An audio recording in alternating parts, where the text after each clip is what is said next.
Hello, ladies and gentlemen, and welcome back to another episode of That's Right. This is Sideline Banter, your favorite weekly sports podcast. My name is Cooper Pose, your host.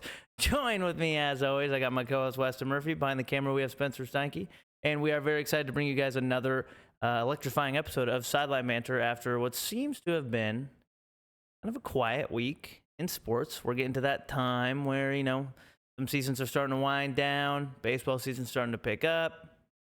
And it's been, it's league meetings happening in the NFL, and it's kind of a dry time, kind of quiet time. Not the best time of the year, but for us sports fans, this is when we love it because this is when we can let opinions fly. Let our voices be heard. Certain things can be talked about, and I'm excited for another eventful night tonight. Weston, how you feeling tonight? Pretty good.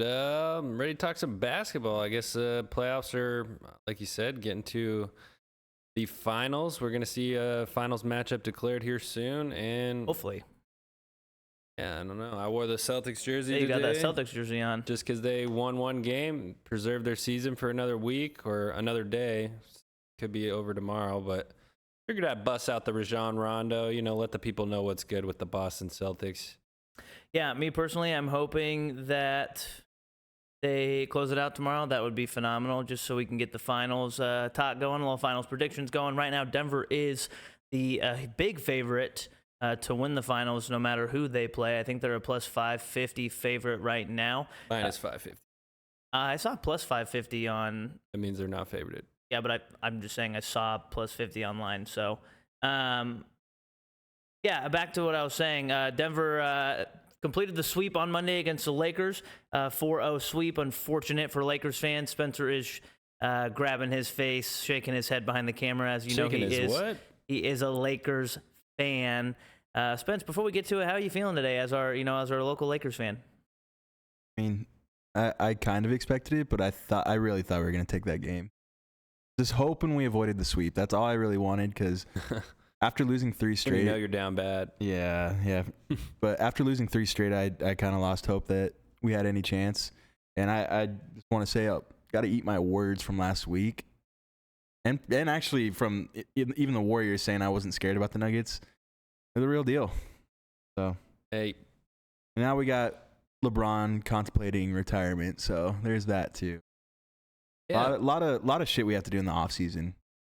A lot of big news surrounding the Lakers right now. You don't necessarily know what's going to happen after a team loses in the playoffs like this. Obviously, there's a lot of promise to the Lakers going into the playoffs after they barely got in at the end of the year. They obviously had a crazy run to end the season after the All-Star break. They really picked it up. LeBron led the team.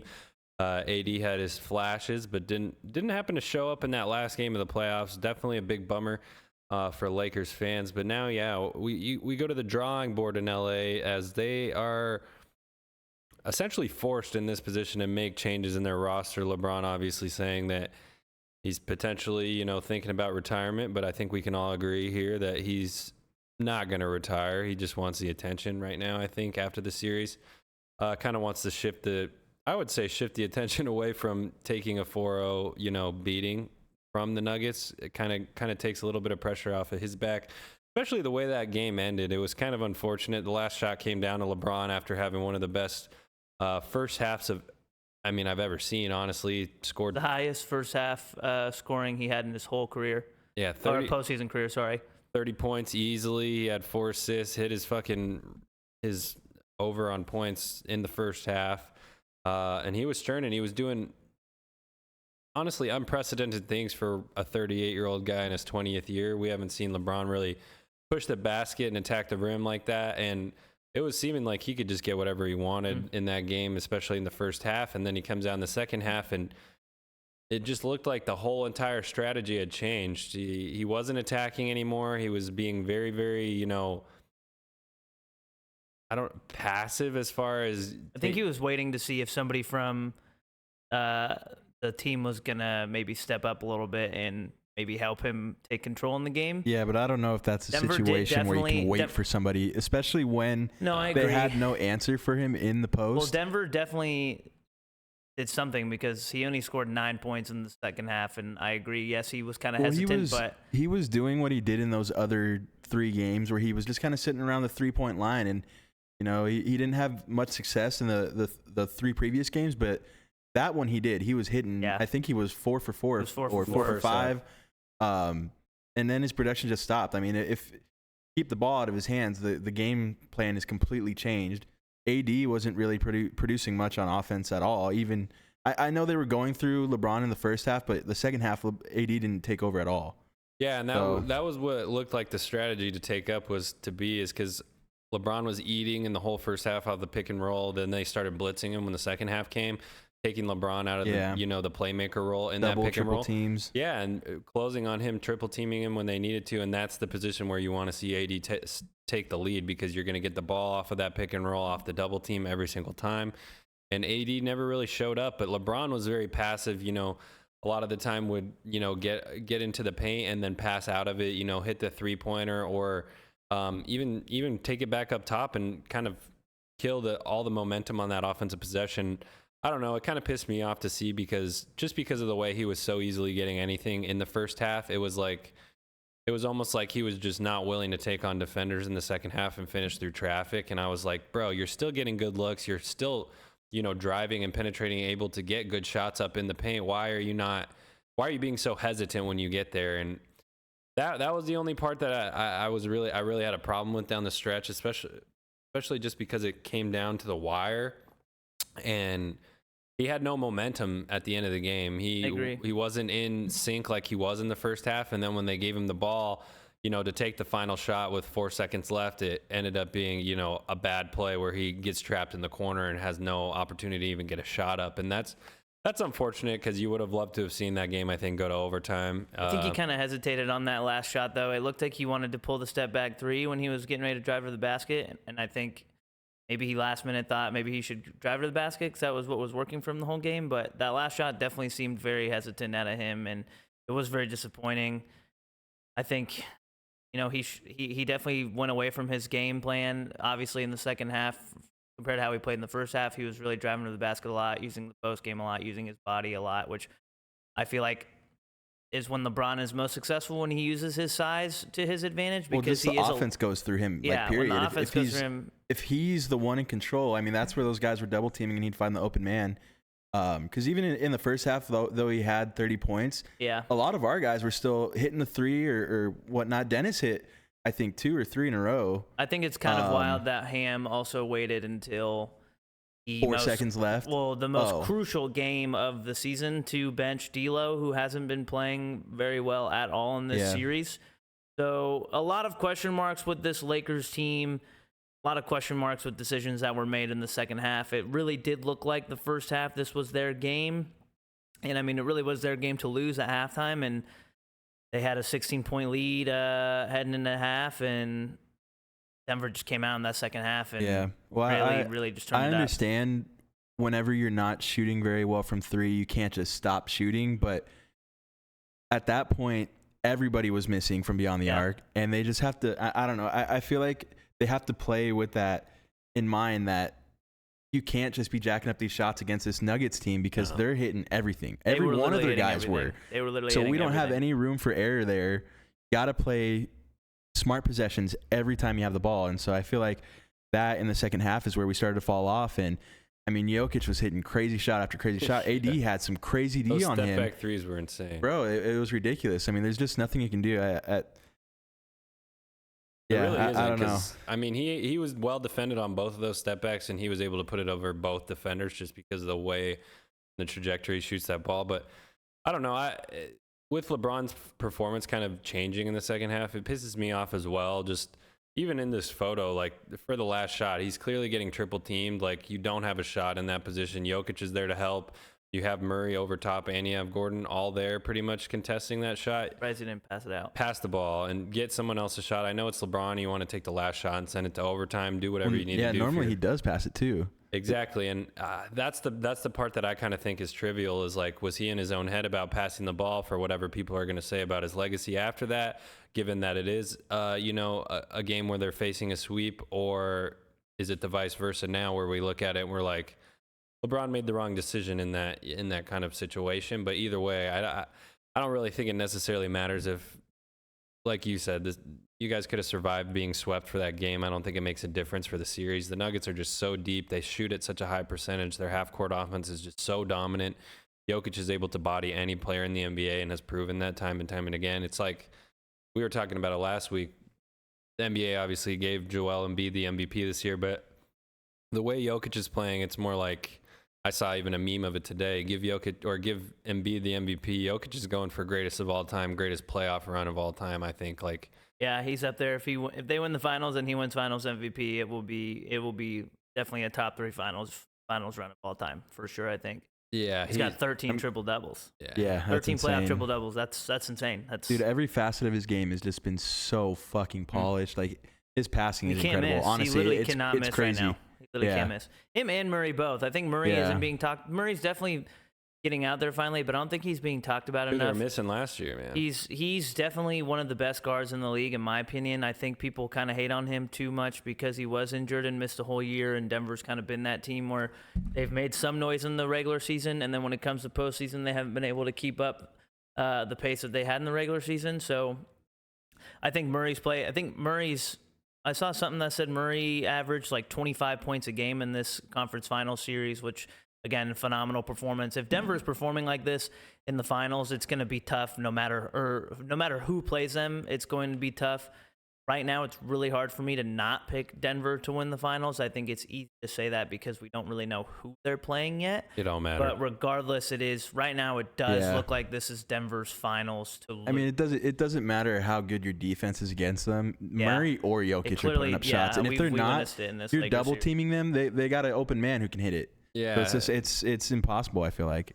Yeah, honestly, it's the way I look at it too. It's if the Celtics somehow came back and ended up winning, they're going to be extremely tired after winning 4 games straight. They're a younger team, and they've proven to have a lot of difficulties against this Heat team, which I think is not even close to the standard of basketball that the Nuggets are playing right now. Not to say that when the Heat Miami team is shooting really well though too. But not to say when the Heat play this Nuggets team, the matchup is just not very favorable, I think, for Miami. I mean, the only thing that kind of gives me hope is the fact that you are able to put Bam on Jokic, but with that said, you're going to have Aaron Gordon guarding Jimmy Butler, who's proven to be a really, really good defender in the entire playoffs. If he comes and, is able to hold Jimmy Butler to 25, 20 points a game and not let him go insane, which he's been doing most of these playoffs and leading his team to victory, I think it's going to be a really tall task for Miami, especially considered Vincent hurt his ankle last game at the end of the game, and I think that could prove to be really, really pivotal just because he's been their number 2 scorer for a lot of these games that have been close.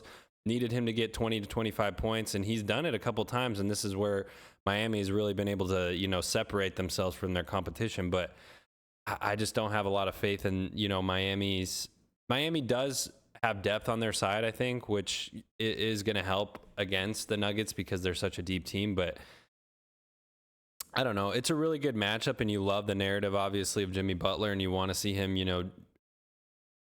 climb the ladder and be able to take his team to the, the finals. And it would be historic, obviously, a crazy run for Butler. But on the other side, Jokic is pretty much doing the same thing, just a little bit more quietly, just because a lot of people kind of expect it at this point and take it for granted. But I saw, I think it was an NBA Stats made a graph of players' offensive and defensive production, like correlating on a graph, and Jokic was literally the only one in the first tier, and there wasn't even any players in the second or third tier for the entire playoffs. So, and the next closest player was Booker. So that's just literally, all things considered, you're really facing a juggernaut running into, Denver because you're playing the best player in the entire world, and then you have Murray playing like a top 3 point guard in the entire league. It's a tough team to stop, and God forbid Michael Porter Jr. actually hits his shot when he has it open. It's just a tough team to stop, man. Yeah, it's what I think is most interesting about this series, though, is that the Lakers, there wasn't really any blowout games in this series. The Lakers were pretty much in every single game besides game 3. I think, game 1, we lost by 132 to 126. Yeah, game 3, you guys lost by 11, which is the biggest That was the biggest loss. margin of loss you guys had in that series. So every game was close. 132, 126, 108, 103, 119, 108, The 113, Lakers 111. never felt in control in the second half of any of those Any of games. those The fourth quarter. I mean, the fourth quarter was Which is terrible. so We couldn't interesting finish to anything. say too, because you've been preaching it. Everybody's been preaching that the Lakers were a second half team, and we said before after game one, at what point, are you guys a second half team? But at what point does does that start to crumble, and does that not start to not work for you anymore? And we really witnessed it, I think, in this series specifically, especially considering they went up so big in game 4. It was almost opposite. It's like they used everything that they usually use in the second half. It was the biggest in lead they game had 4. in the whole series. Yeah, and then in the second half of game 2, it was just I think I saw something that said the Nuggets outscored the Lakers I think in the third quarter, like 32-16 or something crazy like that. Like absolutely insane. And they were still in that game going into the fourth quarter, which shows how big of a lead the Lakers had going into second half. For them to be outscored like that in a must-win game on their home court, it really is just and you can't say it's deflating for the Lakers because regardless, they went from a team who was sitting at 2-10 first 12 games into the season, All-Star break.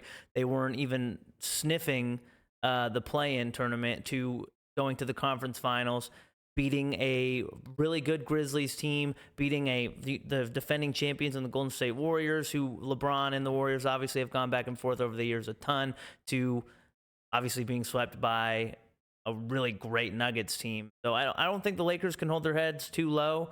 They had a great season. Obviously, you want to win the finals. That's what LeBron has been saying. That's what LeBron said. He only plays now at his point in his career to win championships. Why I think what led to him saying he needs to make a decision, because I think ultimately we saw a LeBron James that we've never seen before, and that LeBron James is somebody who was gassed and really had nothing left to think. You could tell a lot in this playoffs, starting from I think the Golden State series to the end, that he was getting tired a lot, and that you could see that he just wasn't the same guy, wasn't able to turn it on and off like we had been used to seeing LeBron do in playoffs past. Now, I think LeBron obviously had a lot more help with this team than we've seen in the past, which I think maybe, I hate to say this out loud because you hope a player doesn't think this, but maybe he was hoping that one of those other star players would really come out and help. And Austin Reeves obviously had a great playoff run. Anthony Davis had his games up and down there. Schroeder played pretty well at certain points. There were Lakers players that filled their roles as role players, but there was never anybody other than AD once or twice in this playoff series that really came out and said, I'm going to take control of this game and I'm going to put the team on my back. And I'm not saying that Lonnie. I'm not. Lonnie did once. Lonnie did one time, yes, in the fourth. And I'm not saying that that's an excuse for LeBron, but that's the difference maker. I think with the Nuggets is they have Jokic, obviously, but then if Jokic isn't on, they have Murray. Murray and Jokic this whole entire playoff run, this whole entire series, both of them didn't take a game off. Basically, they both had 25 pretty much every single game. Like there was not a night where they both weren't on fire. And with the Lakers, that just didn't happen in this. Right. Well, it's tough because, like you said, we had no chance at the All-Star break of really even making it. Less than a 1% chance of making the playoffs. Yeah, so at that point, we've been playing playoff basketball the whole second half of the season, and then going into the first and second round. So I mean, it took a lot of all the guys, and I know LeBron was. I think it was said that he's playing through like a slight foot injury. Yeah. Apparently, he was supposed to get knee-ending or season-ending surgery. Yeah. So I mean, I guess that take that into account as well for his fatigue. I feel like with his age and how hot of a first half he had going in at the locker room at half, and then he came out a little bit cold and slow. I mean, I don't know. It's tough. I am still happy that we got to that point, but it's still bittersweet to see it come to an end. It makes me think, do you guys think that this is the end of LeBron being the prime focal point of a team? Because the way I look at it now, just because with his age, is he going to be able to get a championship being the number one pillar piece again? Like, obviously you have AD there, but AD hasn't performed like he is the pillar piece of that Lakers team. It's always still, I think, referred to LeBron is still that player. It makes me think, would he be better suited to go be the number 2 guy somewhere else. Like, obviously, there's not a lot of options where you put LeBron on the team and he becomes the number 2 player. But I don't know, like seeing him in a place like Philly, you know, behind Joel Embiid, or if he went and played second fiddle to like Giannis, even like a team like that. Like, obviously, you don't want to see LeBron just kind of jump ship and leave the Lakers. But with the comments that he made after the game about retiring or potentially going somewhere else, and all the, you know, rumors swirling about him playing with his son eventually, I don't think it's really out of LeBron's, you know, DNA to go to another team that he thinks gives him a better opportunity to win more championships. Because at this point in his career, I think the only thing he cares about is getting the rings next to Jordan, because that's pretty much the only thing holding anybody back from saying he's the best.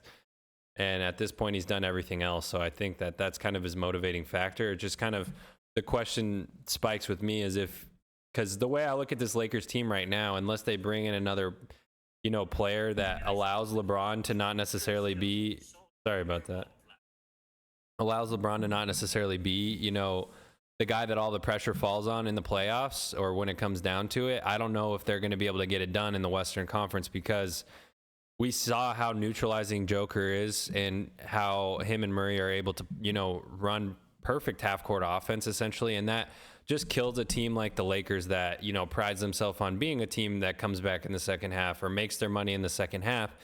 When you have a team that's just so, you know, succinct and accurate with what they're doing offensively in the half court, and then is able to play good defense on the other side, it just doesn't really.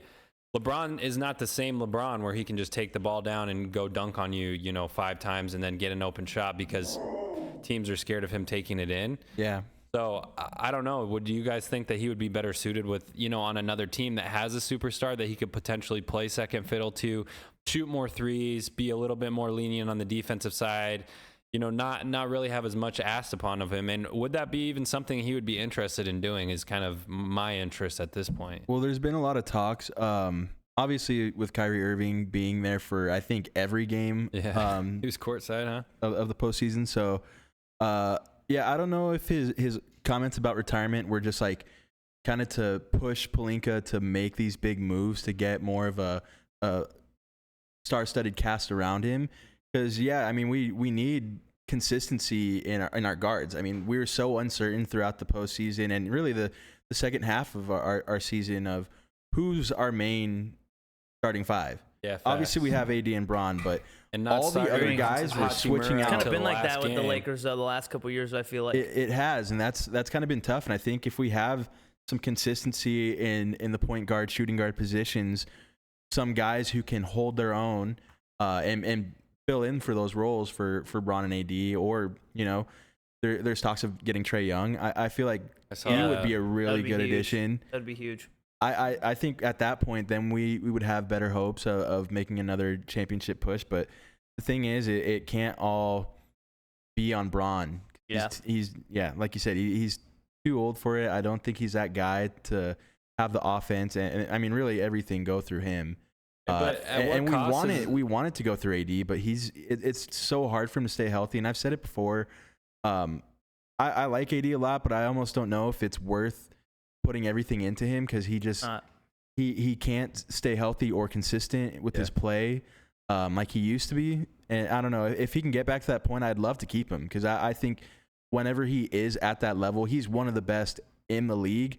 But it's so hard to put him there because he's not at that point consistently. I feel like what the Lakers need to do is they need to start preparing for the future without LeBron, because obviously now he is talking about whether or not it was a publicity stunt of some sort. Which I don't think it was, but for him to say that he's considering... I mean, coming off a big loss, I feel like it's easy to think about that. Yeah, you know, and he came off a big loss and he just got swept in the conference finals. Like, obviously, I feel like Bron is at a point where he's thinking, okay, can I do this anymore? Like, I feel like he's sitting there and thinking, like, think about all the effort that I just put into this season to get to this point, just played through an injury and we get swept. Like, is this my championship window, like, officially closing in my career? And I think what the Lakers need to do is they need to start, like I said, preparing for the future without LeBron. They need to keep Bron on the team, but I think the best decision for them moving forward is they need to build this team to be prepared for when LeBron does leave. And what I mean by that is, I mean, they need to stop looking at Bron as the number one guy and they need to look at him as what he really is, and he is their starting small forward for the Los Angeles Lakers, and they need to build a team, just a winning team, not necessarily build a team around him, but they need to go out and they need to get strong guard play. I think it's time to get rid of AD, in my opinion. I think it's time for him to go, get some assets to build a team that can be successful, so that once Bron does eventually retire and leave, which seems like it's going to be sooner rather than later, they can fill that small forward position with either somebody who can be a good role player, or they go out and they get another superstar to fill that void. Obviously, it's going to be hard to fill LeBron's void. I think we can all agree he's still playing like a top 10, top 15 player in the league. But to your point, Weston, I don't think he necessarily needs to leave the Lakers and go to a new team, but I just think the Lakers need to start to look towards the future and maybe potentially find a new number one option on that team, like going out and getting a Trae Young, or going out and getting somebody like Kyrie Irving, or finding, signing Austin Reeves to a big deal and maybe letting him be the true point guard for that team and run the offense through him and see, how successful they are when you have a true point guard running the offense instead of having LeBron run the offense some nights, or at some point in the game he runs the offense, and then some point in the games he's coming off as a small forward, or, I just don't think that's, and I don't want to say LeBron isn't that guy anymore, because I still think he is, but I think in terms of long-term success, thinking for the future, time to start transitioning into that post-LeBron era. Yeah, I agree, but there's only two ways to really go about that. You either go young and get more young players around him to build for the future, like you said, and LeBron's going to obviously understand that, feel that, and know that, and he's not going to want to play on a team where they're clearly building for the future without him. He's, like you said, he's only playing basketball to win championships now, so I think there's not really any point in doing that, because you're kind of at that point seceding. Like, yeah, you might be building a better team around him, but if you get rid of AD, LeBron's not going to stay and play unless you get another superstar. The only thing that I foresee happening that would even be realistic is, like, to me, getting Trae Young that doesn't make you any better. I think it makes them better. I think it makes that's what I was saying. When I say build for the future, I don't mean like you get Trae Young, you don't have Reeves anymore. I don't mean like I would take Trae Young over Reeves. I'm sorry, but it doesn't matter. I don't think it puts your team that much more ahead. I know. If you it's a tough spot, and I know the only player that makes that big of a difference is if you maybe get Kyrie, but I think Dame Lillard's the only option there. When I'm saying for them to build for the future, I don't mean for them to like completely restart. I mean for them to go out and get another superstar to have with LeBron, so that when LeBron does leave, they're still building a team around that other superstar, that they're still a competitive team. Not completely break the team up. But that's the thing. I think they're wasting too much time on AD without getting rid of AD. Honestly, I hate to say it, but I think that's the best route in my opinion. I think it's we'd either give up too much or we have to. I don't know. You get rid of AD and you just get cucked by Jokic in the playoffs. But look what happens. Look what happens after LeBron leaves. When LeBron leaves, AD's probably going to go, and then what are they going to do? They're going to have no team at that point. Why not start to build a new? You don't have to necessarily go young core, meaning like brand new, fresh, young guys, but start picking up younger superstars as you go, like making a splash play, like getting somebody like Trae Young. Pelinka's said his plan is to keep the young core players around. I mean, we've heard that before. Yeah, that's what I was gonna say. I know Kuzma quoted that and was like, "Yeah, I've heard that." And I mean, we've shipped out so many of those other guys who turned out to be Imagine this Lakers team if they decided to keep with LeBron, if they decided to keep Kuzma and Ingram. But I really think it is important to keep a lot of those guys. I mean, Austin Reeves came out and said that he loves being in LA. It feels like home. Everything there, the coaches, everything about the team just feels like the place he wants to be. So I think it's really important we keep him. But till LeBron leaves and he's fucked. Yeah, but I mean, LeBron's going to leave at some point. Everyone in the Lakers organization understands that. And I don't know. I feel like that's nothing that we can really prepare for. I mean, I think that was the problem. You have to take advantage of the championship window now, because when LeBron leaves, you guys are going to be one of the worst teams in the NBA. That was the problem I don't think we're going to be one of the worst teams. When the last couple years of Kobe's era in LA, the team was horrible. And then when Kobe left, the team continued to be horrible because they didn't prepare for that future well enough. Because they were putting shitty young players around him. Yeah, but I don't know. It's hard to think if we should get rid of AD or not, because without Bron, AD is going to be the only person that we can rely on. I mean, I feel like it's so the most unreliable player. He is unreliable, but at times. But I feel like the offense also doesn't go through him. Like, we're not feeding him the ball constantly. it kind of just comes to him, and I don't know. It's a different style of play that we're not used to with him, so I don't know. And I mean, what that would look like, but I feel like other than that, I mean, who else could we rely on besides Austin Reeves and Rui Hachimura? I don't know. It's so hard to think of the moves that we have to make for this offseason. Yeah, it's really up in the air, but that's the thing I look at. Like, the only glimmer of hope is, you bring back Reeves potentially. I don't know. There's obviously a plethora of things you can do because he might leave if he gets a bag somewhere else. And if you don't get one of these other superstar point guards like Young, Irving, or Lillard that they're talking about, the offense, and for the Lakers, obviously, it looks way different without LeBron in that system. But we also saw AD be one of the best players in the world and eat consistently every single night when he was the only player on his team in New Orleans before he got traded. So he was one of the best players in the world, undeniably. And that was without. He played that way in the bubble too. Exactly. If you just get don't back really to that know what level, you're gonna get. Yeah, but if we go for one of these other star point guards, Kyrie. We also don't have any assets to give up. We don't have anything to give up, and that's where, like Coop was saying, whenever Kobe left, we didn't have shit, and we were terrible. Yeah. So I mean, we can't just give away everything that we have right now, because although without LeBron we're not the best team, we still have a lot of really good players right now. So I feel like if we give away so much LeBron just to makes make those one players more good. championship push, I mean, I don't know. I feel like it's not worth it. Yeah, but that's the thing. It's like, so hard to think how they're gonna do it. I don't know. I trust Rob because he's. I know Coop critiques him a lot, like that he's not that great of a GM, but I think he makes a lot of really good decisions, and I think, whatever comes out of this offseason, I'm going to trust it, and I feel like we'll be able to work with it. I mean, you have to at least give him his this year, flowers for what he did this year. Yeah. Like, Yeah, he made a massive splash, obviously, at the trade deadline to get this team to where they're at now. Yeah, it was that 1 year. When I critique him, Yeah. it's the veteran year. When I critique him, it's just, in my opinion, he hasn't done anything really other than signing James to the Lakers and did it itself. which did it itself, exactly. LeBron, everybody knew LeBron was going to come out here or come out to LA. The AD trade, yes, you can say he gave up a ton for the AD trade. So in my opinion, I feel like it's kind of hard for that trade not to happen because the Lakers pretty much rejuvenated and produced a brand new New Orleans team. And yes, this offseason or this trade deadline, he made a lot of really big splashes, but I don't know. I just feel like he hasn't done enough, in my opinion, to put a lot of trust into him. I mean, just last season, they were talking about potentially him being on the hot seat. This season definitely saved his job, I think, for another year, 2 years. But I don't know. We'll see. It's going to be interesting to see what happens with the Lakers. They have a lot of question marks. Obviously, the biggest one, I think, is what they're going to do with Austin Reeves, needing to get him re-signed, because I think right now, priority one should be... It's him and Hachimura. Should be... Both of them. And I've been seeing that if they sign both of them, that it would be pretty unrealistic for them to get Kyrie. So I think that's what the Lakers really need to figure out. There's no way they would be able to. I don't think. They would... I mean, they wouldn't be able to pay for it. They wouldn't be able to afford there's Kyrie. No way. Yeah, there's no way. So, the Lakers have a lot of offseason decisions they need to make. But, I mean...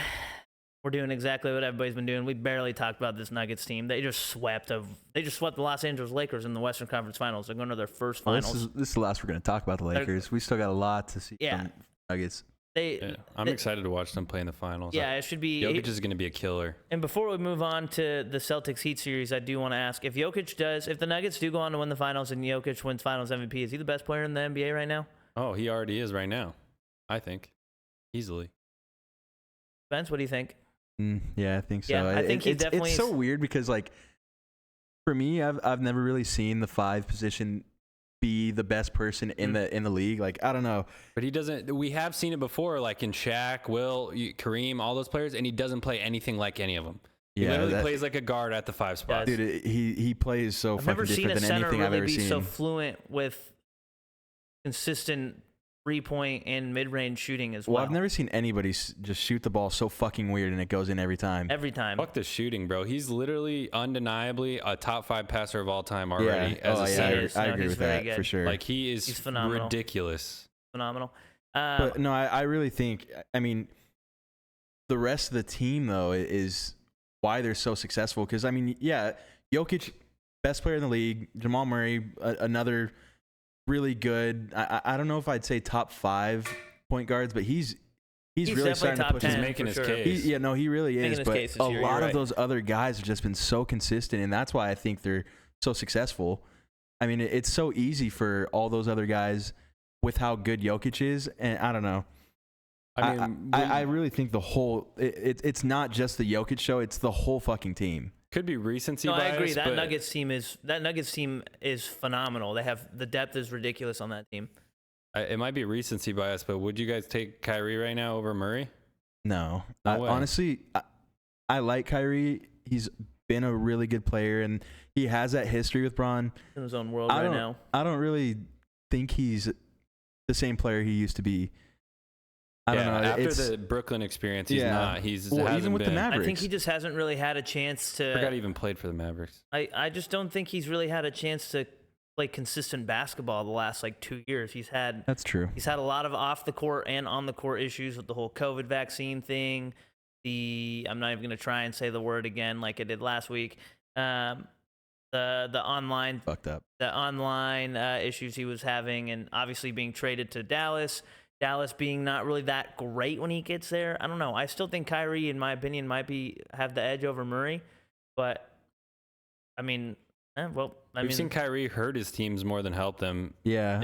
As of recent, and With the Celtics. Murray is the ultimate player, complement player. He's a complementary player. Yeah. Anything that Jokic is able to do is, I think, it's accentuated by the fact that Murray is able to be a great supporting player in his superstar type abilities. Like you could say the same about Kyrie though, up until he got to Brooklyn. That whole Brooklyn scenario. No, with the Celtics, it was the same shit. They couldn't figure out how to work with him. He never as the star player. He's hard to get gel other players with because he's so ball dominant and he wants to take so many ISOs, and obviously he has the most gifted handle in the NBA or whatever, is able to make people look stupid, but that can only get you so far. Well, like we saw LeBron in the first half continuously take the ball, work one-on-ones and be able to, take guys off the dribble.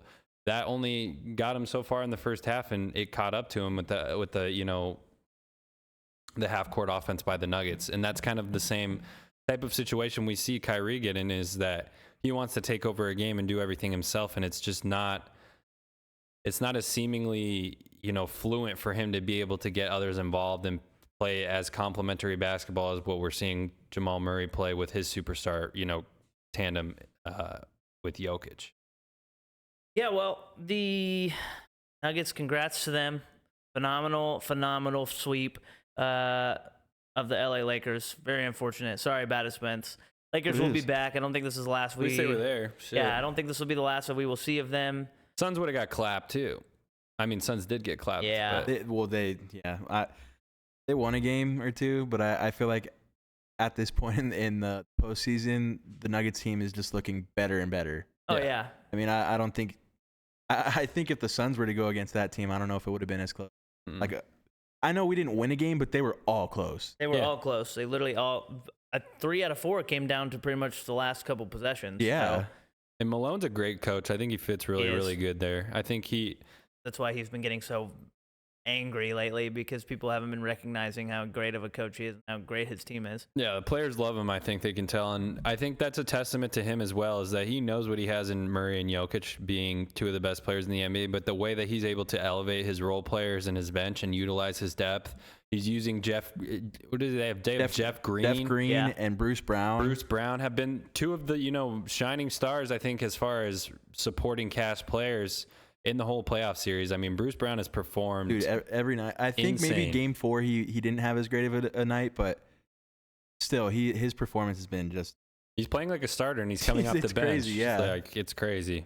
Him and KCP. I mean, when we had KCP, I never saw anything out of this from him. I mean, he was hitting everything, and I think every single game he had over 15, which is crazy. That's crazy. He never put up any numbers like that. Inconsistent with the Lakers.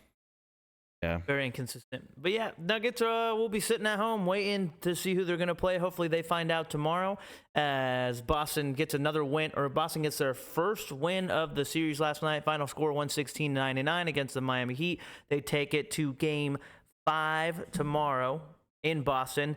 Boston's looking to obviously be the first team to come back down 3-0. The record is 0-149.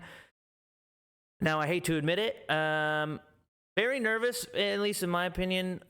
If I'm a Miami Heat fan, I am a Jimmy Butler fan, so I'm a little nervous as well. I don't think that Boston's going to come back and win the series, but if they do get a win tomorrow night, that is definitely really, really, really going to, I think, motivate them. And I understand Jimmy Butler puts pressure on them. They're motivated. That puts a lot of pressure on them. I think Jimmy Butler, yeah, but in my opinion, go back home and in my opinion, they're already down. They're not out. So the fact that they are now 3-1, if they go out and get another win, I feel like there isn't much pressure because everybody's already expecting them to lose. If they go out and get another win and it becomes 3-2, I feel like it's just going to give them more motivation to be like, okay, we can actually do this. We just got to take it one game at a time. What do you guys think? How do you guys feel about the series? Do you guys think Miami closes it out tomorrow in Boston? I think their team is all around between Adebayo, Duncan Robinson, Jimmy Butler. I feel like, yeah, and Strauss. The way that Love has been playing when he gets in. Yeah. Been a good addition. I feel like that was a close game up until the first half, and then the Celtics kind of took over. But, I mean, you got to expect that from 7-game series that you're going to give up one. I mean, the only reason that the Celtics actually won that game is because Tatum showed up in the fourth. Are you going to give up one, Spence? I mean, you know what I mean. Whoa. No, I think that the only reason the Celtics even were able to win that game is because Tatum actually showed up and played like the player that he's expected to be. I mean, the Heat have come back from multiple 10-point deficits in the fourth quarter over this whole entire playoffs run, and they were, I believe, twice in this series too. They were set up to pretty much do it again, and Tatum was able to close the game out. And I don't know if I have a lot of confidence in him being able to do that for 3 more games, because you have Butler on his heels, and at some point, Butler's going to take the game into his hand, and he's going to guard Tatum one-on-one. And I saw him switch on to Tatum a couple of times, and Tatum threw up bricks when he was able to, be defended by Butler. So I don't know. I think the Heat just aren't the type of team to drop 4 games in a row to the Celtics team. They're just too internally motivated, and they're too mature, I think, right now to be able to do that. So I don't see the Celtics really having a chance to be able to proceed to the finals. That's why I'm kind of thinking that the finals are already set as being the Heat and Nuggets. It would be a monumental, insane. It would be the most insane shit to happen in a long time, and it would really put a sour taste in Heat fans' mouth, especially after the performance that Butler has put on. It might be the greatest thing we've ever seen in the NBA, in my opinion, in terms of a playoff presence. I feel like that would be probably the greatest thing. I feel like that would surpass Bron's 3-1 comeback. Yeah. Being down 3-0, not a single win, and you come back to win the series. I just don't think it's possible, though. That would be insane. I mean, we've said it. We've seen it. Jason Tatum is inconsistent. When this moment gets big, yeah. And Jaylen Brown has kind of been a little bit in the series as well. And, I mean, I don't know if you can put as much trust into Marcus Smart to take over, or, I mean, shit, Al Horford, he's not as dominant as a lot of those big guys are on the Heat.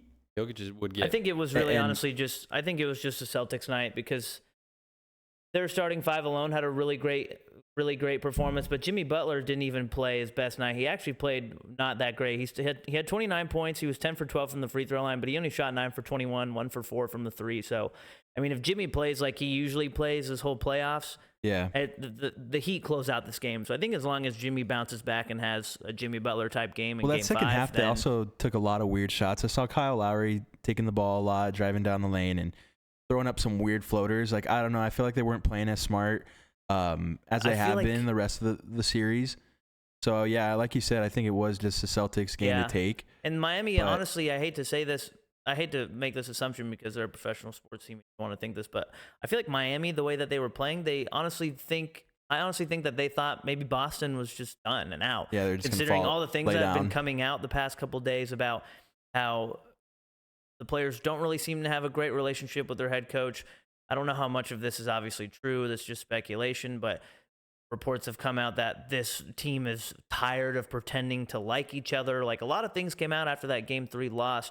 I think Miami might have thought that they maybe just had an easy win and didn't think that Boston was, because even Jason Tatum wasn't playing that well in the first half. There was an incident where they turned the ball over and Tatum kind of just walked down the court, didn't really be a part of the fast break, and Mazzulla was giving him some words on the sideline, and Jason Tatum just clearly waved him off and walked to the end of the bench, didn't really acknowledge any of his teammates. So I wonder if Mazzulla maybe went in at halftime and kind of said, you might not like me, but I'm still your fucking head coach, and if I'm telling you to do something or if I'm talking to you, you're going to respect me as your head coach. And maybe it worked because Tatum obviously came out in the second half and snapped and helped them get a big win. He put up 22 in the second half. Yeah. So, yeah, I just don't think the Celtics have enough in them to beat the Heat, though. Being down 3-0 I don't know if they're going to be able to. They obviously it's 3-1 now, but being 3-1 now, but the way that Smart and fucking other guy were talking said, "Don't let us get one. Don't let us get Smart one." And Brown. But I don't think it fucking matters. I was don't think it matters at all. really hoping that Miami was going to win before that, but after that, I was like, oh my gosh, please. I get it. I totally understand. You want to talk. You want to be confident, but. Well, I think it'd be really cool. I think Miami's going to win, and so it's going to be the first seed against the 8th seed. I think it'd be really cool to see Miami really take over and, go at all cylinders and make a strong push to win Touch Gold. I think that'd be way more exciting than seeing I still the want Nuggets Miami to win the whole thing. I would be pretty. I'm at the point now where I'm pretty excited. That was me. I'm pretty excited for this finals matchup because you get a Denver Nuggets team who we haven't seen ever in the finals before, with very exciting players like Jokic and Murray and a very exciting roster. We see a Miami Heat team who's got the story. They're the 8th seed. They're the play-in team. We're looking a little rough in the regular season. They got a superstar player in Jimmy Butler. Is Jimmy Butler Michael Jordan's son? Eric Spoelstra is the greatest head coach, potentially. Not the greatest head coach ever, but one of the greatest head coaches ever who doesn't get his recognition. Can he win a ring without LeBron and D-Wade? Like, there's so many storylines with this finals. A lot of people are complaining about it online because it's not the Boston. But you guys forgot, too. The biggest storyline of this series is the fact that these were the two teams that were beefing in the regular season when Jokic leveled the fuck out of Marcus Morris last season. Oh, shit. I forgot about that. He was telling Jimmy Butler, meet me outside. We're going to fight outside. And the whole entire Heat stood outside the Nuggets locker room and the whole drama with the brothers. Now the brothers are going to be down in Miami for this series. Yeah. That's the biggest, I think, storyline in this series is that these teams have legitimate beef that a lot of people, I think, forgot about or overlooking. I forgot about that completely. Butler really has a bad taste in his mouth about this Nuggets team, especially, I think, Jokic. Oh, and you know how he plays whenever he's upset, too. Exactly. So I think that's the biggest thing to look at when this series happens as far as it being exciting is that we have the drama on the court with Butler and Jokic, and then we have it off the court with, the brothers are going to be in Miami. You're going to have, all of the drama that preceded these two teams kind of come to fruition. I think it's going to be really chippy and a really fun matchup, I think. I agree. There's a lot of storylines in this finals. There's a lot of storylines. It's not set yet, so I don't want to say it's set. No, I think it is. At this point, I think at this point it's inevitable. I agree with you, but it's not set in stone. So I don't want to jinx it. Charles Barkley, I think, already jinxed it by saying that he was going to be home and on vacation by Tuesday night. So he said that literally on national TV after Game 3. He looked. Because they're not covering They don't cover the finals, right? which I think is honestly, I hate that so much. ABC. Yeah, I get they want Mike Breen on the call, but ESPN coverage is just bad now. The actual coverage of games isn't horrible, like during the game, but the personalities that they have hosting the pregame and halftime and postgame shows, and just the way ESPN has been running as a whole lately, it just has totally turned my appeal off, at least in my opinion. But yeah, it's. I really hope Miami closes it out tomorrow night and shuts this whole potential comeback away, because all I'm saying is if Boston does win another game tomorrow, it's going to get very interesting, and people can start getting nervous after tomorrow night if Boston gets. Yeah, for sure. But I think too, just to make a side, the pressure that we're putting on Jimmy Butler just in this series, we're essentially saying he needs to be able to be the one to close the series and win it. And looking ahead, if they do close it out and win it on the back of Jimmy Butler, the next series ultimately is also going to be expected for him to be able to do everything offensively. And looking at the Denver Nuggets, who have Murray and Jokic performing, so flawlessly throughout this playoffs, essentially. And then you putting all of the offensive burden essentially on Jimmy Butler's back, who I know he's been performing offensively, unlike anything we've really seen in the playoffs from a player like him. He's not a scoring first player. He's an all-around player. He's going to get you his buckets and he'll do damage in mid-range, but he's not like a Booker. He's not like a KD type of player that's going to, undoubtedly go put up 25 shots and, you're going to live and die off of the back of him offensively. And that's kind of the thing that scares me, is they don't really have a lot of firepower anywhere else to be able to get it done unless those supporting role players are hitting threes and Gabe Vincent comes out and plays insane. And that's just not something that really stands out as being sustainable from the Miami Heat's perspective against a team like the Nuggets, because they're going to neutralize, where you're strong in the half court. And I honestly, I hate to say it, I think the Nuggets will beat them at 5, if not 4. Really? Wow. Easily. I think otherwise, but again, I'm not making any predictions until the Boston. Bam will have to play like Shaq to be able to stick up to Jokic. And that's just not something that we've seen him do, because the pressure for Bam to be a scoring 5 is really off of his back. But he's still a great defender for the most part. Jokic is going to get his 25 no matter what, and he's going to get 8 and 8. So they might get a lot. They're going to get a lot of time off. So yeah, I hope that doesn't make either team go cold. That would be unfortunate. 100%. And I mean, as far as a lot of time off, Denver has more time off, which would be more beneficial for Miami to have time off. And then, with that said, scouting-wise, Eric Spoelstra is a great coach, but there's only so much you can do to scout this Nuggets team, because nobody's been able to slow them down or stop them offensively throughout this playoff series. Jokic has been undeniable. Miami will figure it out. Yeah, I don't know. I'm taking bets. If you want bets, run it my way, because I got Denver easy money. I think this is the time that they do it, and Jokic really, I think especially after the Suns got their shine, that really pissed him the fuck off, especially the Suns and 4 shit. Like, he just really, I mean, even getting the Western Conference MVP, he didn't give a fuck. You could tell, like, there's nothing really motivating for him. I think that award is just, I feel like no player really is going to like those awards like the NBA thought. It's kind of a gimmicky MVP, you know what I mean? It's not the one that they really want.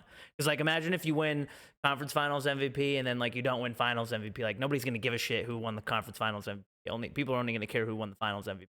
Well, for sure. But, I mean, looking at him, he didn't even really pay any mind to it. So the fact that this team is already, looking ahead to the finals, like Malone even said in the postgame, like, we got 4 more left. We don't really care about this. Like, I don't know. I just think their mindset is a little bit different than I agree. Where the Heat are, because the Heat didn't expect to be here. I agree that their mindset is, and see, I don't think that the Heat didn't expect to be here. I feel like even last year when the Heat lost to Milwaukee, Jimmy Butler said at the press conference, "We'll be back here next year and we will be better and we will be winners."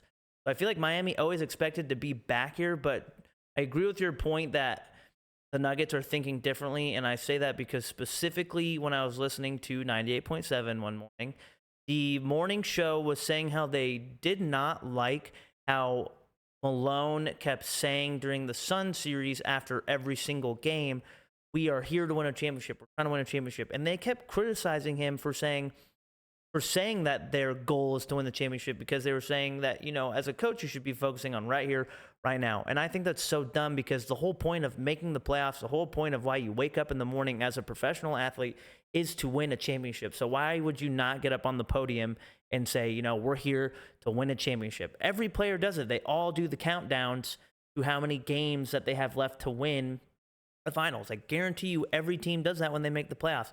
The Cavaliers did it with the little puzzle piece thing in 2016 when they won.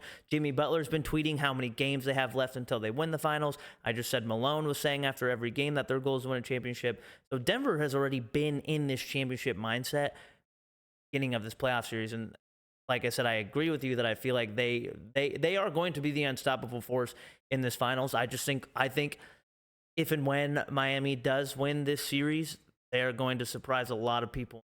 I'm not going to say they're going to put Denver on their backs, but I think they're going to make it very interesting. And I still think Miami has a chance to win the whole thing, in my opinion.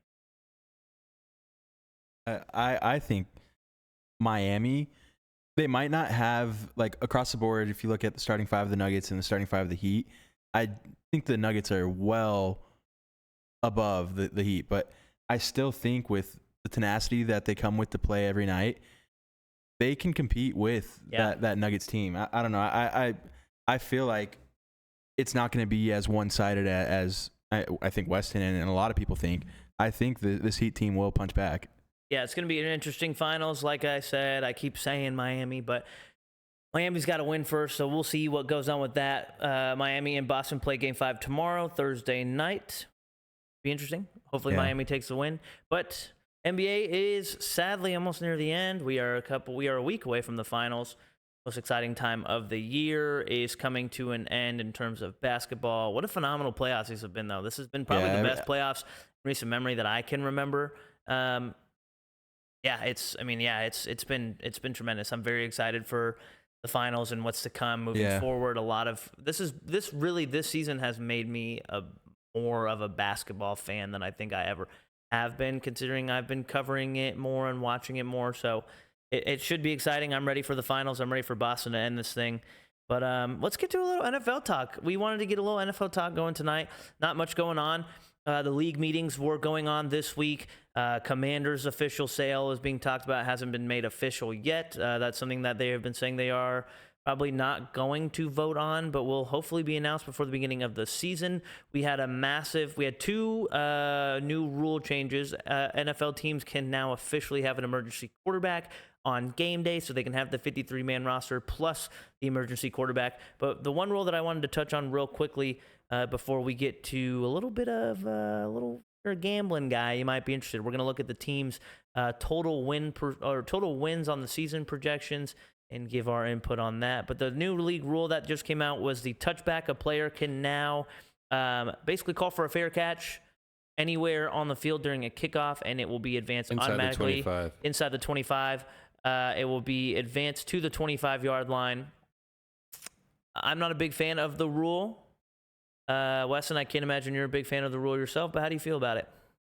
Yeah, I don't know. I know it's a trial period for the rule, but I don't like it. I think it takes another facet of the game out. It makes it a little bit more soft, which ultimately is what the NFL wants to, gear the game towards moving on the future. But the part that I hate about it the most is that it really takes a lot of opportunity away from these guys that are special teams guys that, fight to get onto a roster to be able to. That's how a lot of these guys make their living. Yeah, to be able to perform on special teams. So, like, taking away, 1/3 of the game on special teams where, kickoff is a huge, advantage or disadvantage.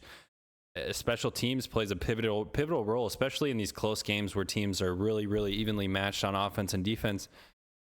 Special teams is the third facet of the game. It makes up, a third of the game, and it really plays a huge part in who wins and loses. And I mean, we see people getting drafted solely to be able to be kick returners, punt returners. We see people, really, even these later round picks, they're strategically picked to be able to play these gunner positions, to be able to play the outside man on, kickoff team, to be able to run down there and, bust a wedge and be able to make a tackle. So I think a lot of teams in that situation, the smart move is to, take the fair catch and, defer yourself to the 25 unless it is a situation where you do need a kick return. And I don't really see, a lot of teams taking advantage of that, or not taking advantage, but, deferring to be able to return kicks just, for the heck of it, because a lot of the time starting at the 25 is going to be more beneficial for your team anyway. So I don't know. I don't really like it. I don't really think a lot of, day one type of NFL plan or fans who have been playing the game for a long time and understand what special teams means to the game really appreciate it. But I understand why they did it. I just kind of hope that there is a lot of gripes and complaints from people in the NFL and they end up reverting the rule. Or I know, Justin said this. He thinks that hopefully it just goes so shittily in, preseason that they don't end up going through with it during the regular season. But I think it's definitely something to keep your eye on because it changes the game, significantly to a lot. A way of, how teams prepare and how they, foresee being able to make changes through the game changes of the game through special teams. It kind of neutralizes what you're able to do and, how much you can do on the kickoff. Yeah, because it's like if every team has this opportunity to take advantage of this rule, why wouldn't they? Exactly. And it kind of just takes out the whole kickoff perspective of the game. I feel like more teams honestly won't, or maybe not more teams, but I feel like more players won't listen to this rule as much as people maybe think. I feel like there comes a point in time, there will be obviously situational moments where a player should make the fair catch, but I feel like a lot of these guys who are trying to make a team, make a splash play, I feel like a lot of them, unless you're the kick returner and punt returner, where you have more opportunities to make plays on punt return, I feel like if you're strictly a kick returner, like you might know his name. I don't remember his name. I think his last name is Nixon for the Packers, number 25. Yeah, Keyshawn Nixon. He literally has made a career out of being their kick returner. He just got re-signed to the team on a 1 or 2 year deal to be their kick returner. Guys like that who are trying to make a name for themselves, who are trying to build their careers, I feel like they're going to take more chances than not at still returning the kicks. I still think it will be very situational. Obviously, if your team is down, starting on the 25 might be better than taking a risk and trying to make a big play on kick return. But if kick return is still, in my opinion, such a massive part of the game, I feel like players will still try and be unique in a way, I guess, now, and try and make splash plays and make a big play on kick return. Because at what point do we look at this now and see that what they're doing at kick return? At what point do they start to change punting and making it to where, if I know they said this on Pat, but I kind of agree with them, where you just have the punter and the catcher on the field, and the punter just tries to punt it basically as far as he can, and wherever the kicker or wherever the catcher catches it, that's where it's downed at. You know what I mean? It's like they're taking a lot of out of the game, and Andy Reid actually was quoted saying today that, the NFL at some point, when does it turn into flag football? When you start getting rid of things like that. I mean, Devin Hester, we've talked about him a lot. Devin Hester literally made potentially a Hall of Fame career out of being a kick returner. Weston said it already. You're taking jobs and opportunities away from these players, where now you're basically just making kickoff a 70-yard dash down the field to see who's the fastest guy on the kickoff team. Like, I feel like if you're going to do this, if you're going to keep this rule in, you might as well get rid of kickoffs altogether, which I hope they don't do. I agree with Weston. I hope it's just jam in the preseason and throughout this whole season that they eventually just do get rid of it, because I know this is a trial run with it. So it will be interesting to see. Not really much has come out of those league meetings other than that and the quarterback rule, which I also think is quite interesting considering what happened with the Niners last year, how McCaffrey was pretty much the second-string quarterback after not pretty much, he was the second-string quarterback after Brock Purdy went down in the NFC Championship game and Josh Johnson had to step up and play and not play very well, but you cannot blame him for being underprepared. But yeah, that rule to me, I think, is pretty important, and I really like the rule change that they made with that, because obviously it'll help a lot of teams out in terms of able to have an extra quarterback on the roster. But anything you have to say regarding that rule, Weston or Spence, or you guys want to get to the team, the team total wins? Fuck that rule. Okay, fuck that rule. Fuck the third quarterback? It's not a third quarterback; it's an emergency quarterback. So a team can still have Third three quarterbacks. quarterbacks. A team can still have three quarterbacks dressed out to play and still have an emergency. But most of the time, doesn't take up a roster spot. Okay. Yeah, it doesn't take up a roster spot. But honestly, why would you carry three they and then an they wouldn't have emergency? three quarterbacks dressed out. Yes, Yeah. you are Just because correct. they don't want that bullshit to happen in the playoffs like last year. Yeah, makes sense. I like that one. I don't think anybody's going to have a problem with that, because it just secures that we have better games moving forward, that nobody really gets that big of a sham.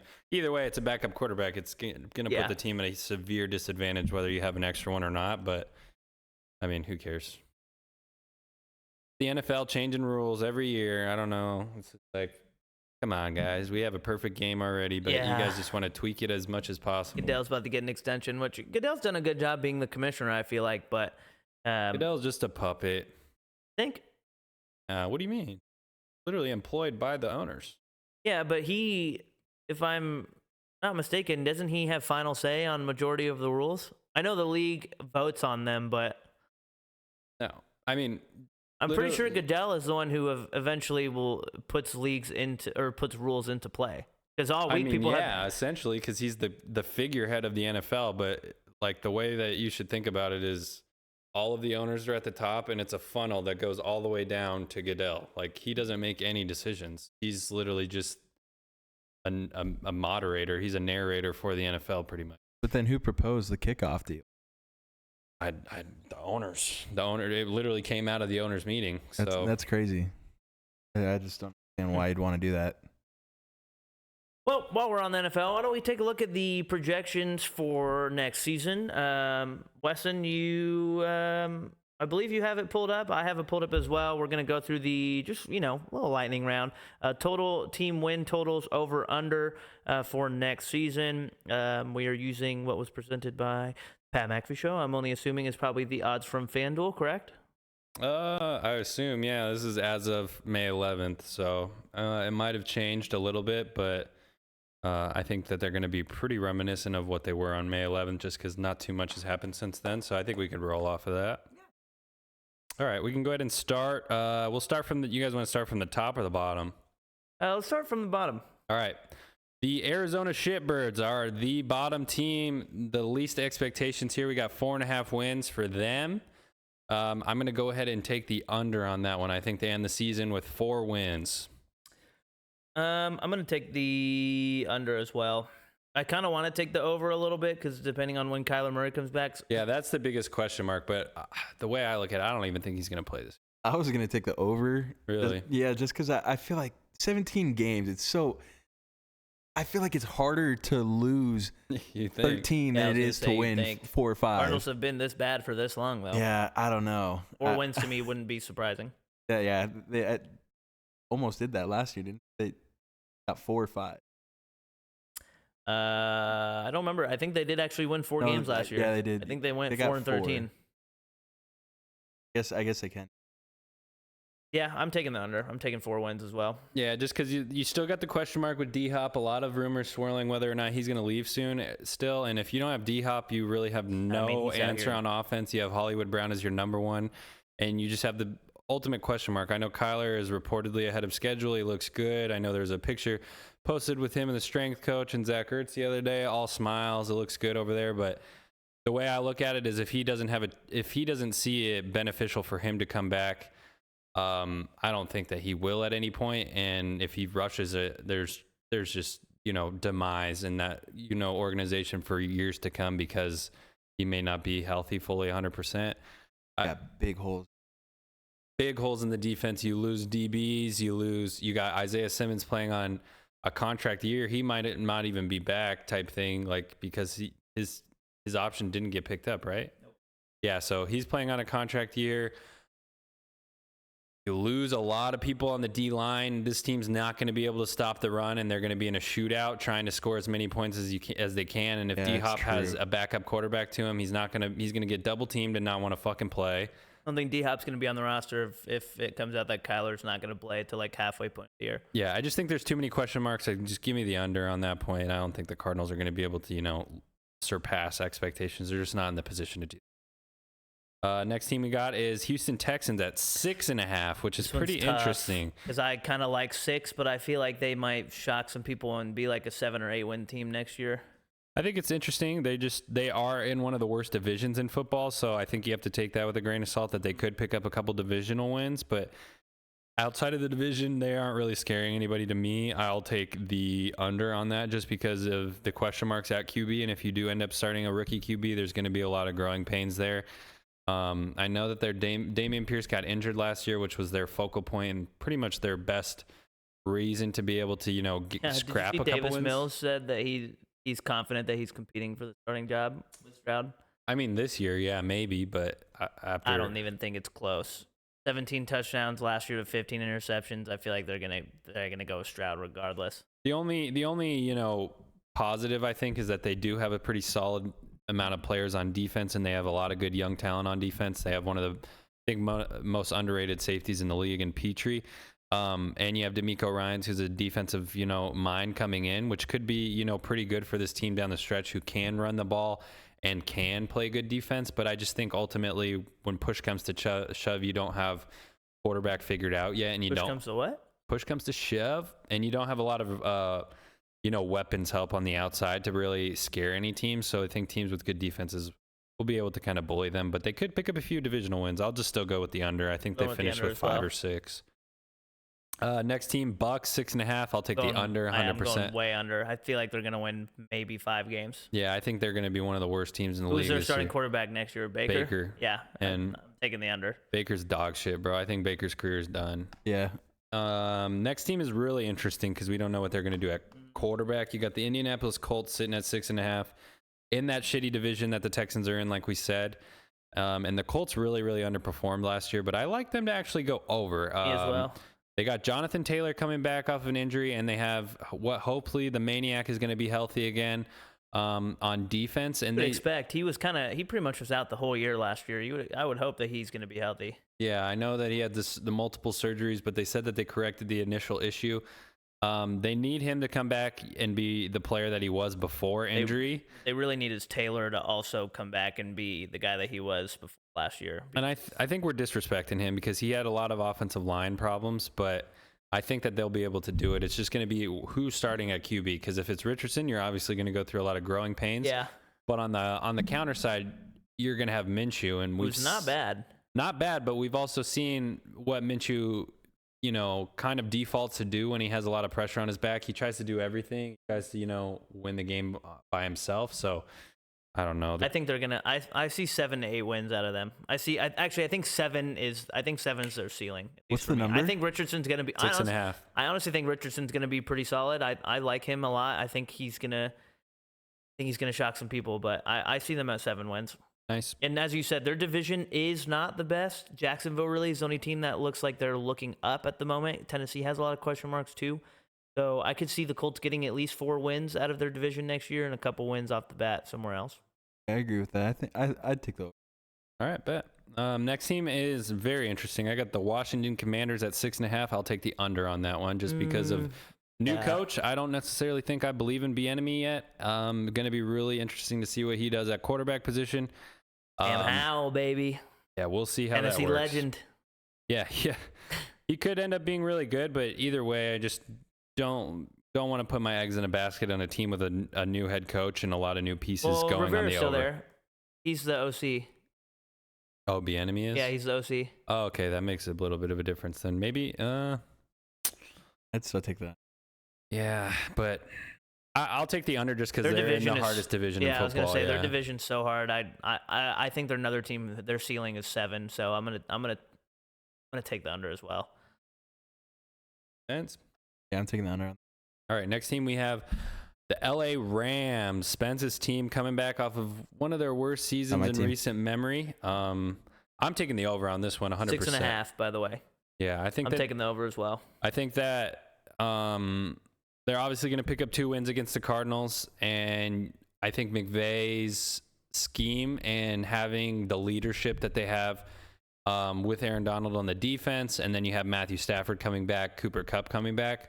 Hey, if Stafford doesn't play well, a new era begin. That's in Bennett. Yeah, I don't think so. I feel like he might be good. He might be kind of nice. Really? Now you're saying that? I think he's going to be What do you mean? good. When did I ever say he wasn't? You didn't like him. You didn't think he was going to get drafted. Oh yeah, I thought he was going to slip because a lot of people were saying he had off the field issues and that he was old. Who wants to pick a quarterback that old in the draft? Yeah, I think he's going to be good. The last quarterback that got drafted at that age was Brandon Weeden. He was a first-round pick. The dude was 28 years old going into the NFL, and he was trash. Dog.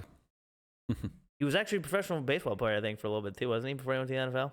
He was on the Yankees. But yeah, I agree. I'm taking the over as well. I would take the under. Interesting. Okay. I don't know. So he's a Chargers fan now. I'm not. I'm a free agent when it comes to NFL teams. No, I feel like playing against the Seahawks and the 49ers, I don't know if they're going to pick up either of those. They'll get one against the 49ers or the Seahawks. Yeah, I was going to say, I think they'll get one against the Seahawks. Maybe, but I still feel like that's kind of tough, and who knows where Stafford's going to be missing almost the whole season. He should be rested. Yeah, he should be, but I don't know. Kupp's going to come back, I think, and he's going to go on a sick one. Yeah, facts. But even so, they lost Jalen Ramsey, and who'd they replace him with? Their DB core is hurting because they lost Taylor Rapp too, so they have a lot of holes to fill in the back end. Yeah, I don't know. I feel like it's probably going to be another down year for them. Yeah, it could be, but I I know that there's a lot of question marks with McVay coming back, Aaron Donald coming back, and I don't think that they would, make the decision to all try again if they didn't really have, a feeling that they could go on a run. I don't think they're going to go out like they did last year either. Yeah, I think that team would have got disbanded if there was no really promise on the horizon. So I think that they go over. Next team, I'm for sure taking the under. Yep, facts. Put that out now. Oakland Raiders, 6.5. I'm taking under. Oh, yeah. Yeah, I'm taking the under 6.5 for sure. I think that's undisputed. Their division is impossible. I'm sorry. Garoppolo. Yeah, their division's impossible. Yeah, I think they drop every divisional Denver, game this year except one, maybe against Denver. Denver, I think, is going to still be a better team this year though than they were last year. I can't see Vegas winning more than. Dude, I saw another win-loss record, I think, from Sports Illustrated that had Denver at 13 games or something like that. No, they're at 8.5 right now. Crazy. Well, no, but this Sports Illustrated one that I saw was ignorant, dude. Oh, had them winning 13 games? They had a win-loss thing, and who wrote it? B-Bush? I don't know. But it just looked... Wasn't Ted Lasso. A lot of them looked really fucking shit. Yeah, that's fun. I couldn't even believe some of them. All right, next team. We all have the under on the Raiders, obviously. Next team, I have the under 100% on too. It's going to be the Tennessee Titans. 7.5 wins is their line. I think they say right at 7. I think they end at 6 or 7. Obviously, huge question marks at QB. You're going to go in with Ryan Tannehill again, who hasn't been able to get the job done. Absolutely no weapons on the outside. Once again, you have Derrick Henry, but there's he might not even be on the team by the time they get to trade deadline. Exactly, and you also have Kevin Byard holding out from OTAs right now. Is he holding out? Oh shit! I was wondering why people were saying that it's not going to happen, but I kept seeing people on Steelers Twitter say time to trade for Byard, and I was like, why? I was like, he literally that would be Tennessee. Insane. Oh my god, you guys would have the two best safeties in. Yeah, Byard is holding out, and if they don't give him a new deal, that just says a lot about where that team's headed franchise-wise. You obviously give Simmons the new deal, and he's a focal point on defense, and you have a good linebacking core. It's going to be so hard for them not to play Levis, I think, and I feel like that's going to fuck them. I feel like that's going to be their demise. Not Levis in general, but they already didn't really give Malik Willis time to be good. And I'm not saying Malik Willis is a great quarterback, but we didn't really get to see a lot out of him, and it definitely probably didn't help his confidence that he got outdueled by Josh Dobbs, who was pretty much a clipboard warrior his whole career in Pittsburgh. He's a very smart-minded football player, but the fact that they're already giving up on Malik Willis doesn't really give me the confidence that they're going to give Levis the amount of time and opportunity to be successful. So I just feel like they're not going to. I don't see them winning more than 7 games. I mean, yeah, I can understand that point, but they also know what they have in Willis, and they've already given him multiple opportunities, and his development probably just didn't come along the way that they anticipated. I think that's kind of a reasonable, mature move to make from a franchise perspective if they don't think Willis is the guy moving forward, to go ahead and take someone that they think can either, press him and get on his heels to make him into the player that they anticipated, or, he just falls to the wayside completely. So I just don't think the Titans are there yet right now with what they're trying to do and what they're trying to build. I love their coaching. They obviously have Vrabel, who's a great coach, but there's only so much you can do with the roster that you have. Lack of receiver depth that they have. Yeah. So I'll take the under on that. Next, we have the Chicago Bears. A lot of hype on them. 7.5 wins for them as well. I'm going to take the under on that one as well. They're another team that I think sits around 7 wins, maybe 8 wins. Yeah, I think it would be a really good year for them if they ended up getting 8 wins. I think that they did a lot of good things. The biggest question mark still is just Justin Fields, if he can take that next step. I think that they did a lot of good things to the roster. The division's wide open too, so this would be the year to take the jump. True. What about you, Spence? Bears? Under, over 7.5? I'd take the under, honestly. Yeah, I just don't. There's just not enough promise there with what the Bears have done. And there's still, with what they've been able to do in the offseason, there's still a lot of question marks on whether these guys are going to pan out and perform in, the Bears system. I just think you got a rookie head coach coming into his first year, and Matt Eberflus. He said that Justin Fields has showed a lot of, promise and been able to make a lot of improvements with his footwork, I think, as far as his mechanics go. But I think we just need to see that in paper. But they do have a weaker division, so I think that they could pick up a couple wins in division. But I still like their under just because there's not a lot of promise for me to go off of with the Bears. Next team we have is the Carolina Panthers. I'm going to go in the under as well on that one. Just because they're more so in a rebuilding stage. I think they should have been in the, the last group of teams, maybe at the 6.5 range. They added Adam Thielen in the offseason. They added some running backs, added some defensive help. They did a lot of good things to their roster, but you obviously have Bryce Young coming in, rookie quarterback, and then you have Frank Reich being your guy at the helm. I just think that the Panthers probably need at least 1 year to figure it out and get out of that 5-6 win range. So I think I'm going to go the under as well. Yeah, I agree with that. Go under. Alrighty, next team we have is After the Panthers, we have the Packers at the same, sitting at 7.5. Give me the over. Interesting. I'm going to take the under on that one. Yeah, I'll take the under on that too. I just don't know what we're getting out of Jordan Love yet, but I mean, I think it's really it's commendable to take the over because I don't know, because I feel like Detroit and Minnesota are going to run that league or run that division. So give me the under. Yeah, I think that was kind of wins. That was the thing I kind of you forget is that they do have to play Detroit, who is a formidable opponent now, so they're not picking up two divisions. I think we'll know what kind of team Detroit is, win or loss, after week 1. Well, that Vikings team too. I think the Vikings are going to be pretty good again. Could be. Yeah, Vikings are usually a pretty solid team. It's just not in the end here, but yeah, I'll take the under on that just until we see what's up with Jordan Love and kind of they're still hurting weapons wise, so they need to make some serious strides, I think, in development before they look to get in that 8-win range. I like Jordan Love for some reason. I feel like he's gonna be good. I don't know what it is. No, he could be for real, but about him that I like. There's a lot of pressure on him right now, so yeah, I agree. I don't want to put all my eggs in that basket. Next team we have is the New England Patriots at 7.5. Very hard. This is hard just because they are in probably one of the tougher divisions in the AFC. And I feel like with this division, we know what kind of team we're going to get with the Vikings and the Bills. It's the Patriots and the Jets. It's a big question mark, I think. Did I say Vikings? Yeah. Sorry, I meant Dolphins. Wait, what did I say? I said Dolphins and Bills and... The Vikings and Bills. Oh, sorry, I meant my Dolphins and Bills, and I feel like biggest question mark is going to be Jets and Patriots. Mm-hmm. So, yeah, I'm going to go... I still don't like Mac Jones. Give me the under. Okay. I think they say right at 7. Next team is easy for me. New York Giants, 7.5 wins, over. That's for sure, over. I think that's one of the worst slated teams as far as what they have for over-under. I think that they should be around 9 wins, 9.5 for their line. So I think Dable's going to make serious strides. Dude, I hate to say it, but boys, this could be a Danny Dimes MVP watch here. No, what? No way. Low key. No way. What? No way. He could be a sleeper if he ends up doing big MVP? things. Hey. No way. Never know. No way. I don't know. Hey, you might be calling me stupid now, but if Danny Dimes, does what he's supposed to do, if Saquon's running on full cylinders, they have the help offensively, another year in that system, and Danny Dimes, and what if this team goes, 12-5, 13-4, and ends up being, the first seed in the NFC? Like, then what? Like, Danny Dimes is going to be, looked at a little bit differently in the NFL.